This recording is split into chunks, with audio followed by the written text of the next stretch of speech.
And here is the Writer's Almanac for Sunday.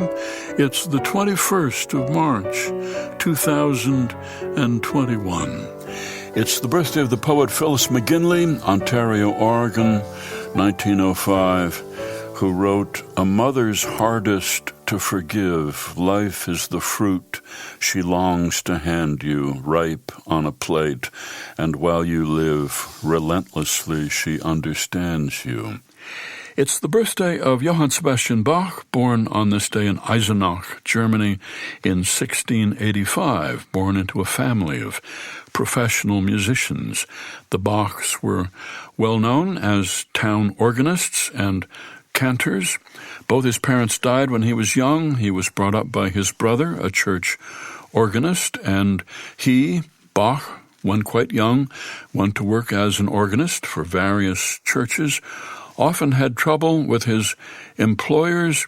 He was accused of putting unnecessary flourishes and harmonies into simple Lutheran church music. Once he was reprimanded for letting an unauthorized maiden into the choir loft. During his lifetime, Bach was not famous as a composer, but as a gifted organist and as a builder and repairer of organs.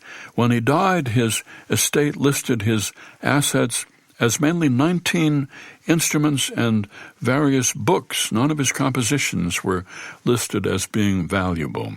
It was not until 1829, when Felix Mendelssohn conducted the St. Matthew Passion, that there was serious public interest in Bach's compositions.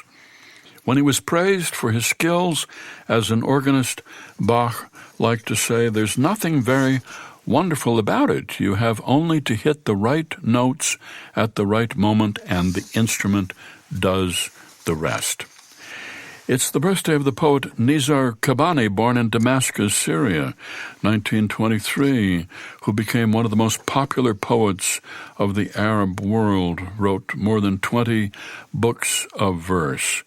Much of his poetry influenced by the tragic deaths of two women he loved, his older sister, who, when Qabbani was 15, committed suicide rather than be forced into marriage with a man she did not love, and then the death of his beloved wife in 1981 in the Lebanese Civil War.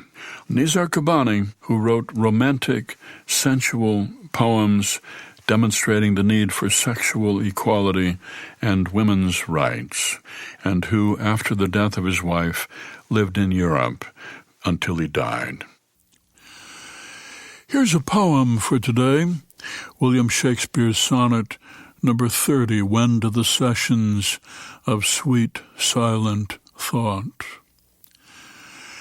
When to the sessions of sweet silent thought I summon up remembrance of things past, I sigh the lack of many a thing I sought, and with old woes new wail my dear time's waste.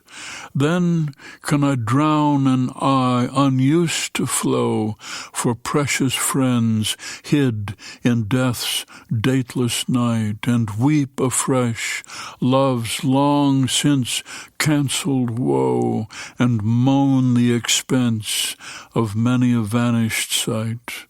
Then can I grieve at grievances forgone, and heavily from woe to woe tell o'er the sad account of fore-bemoaned moan, which I new pay as if not paid before.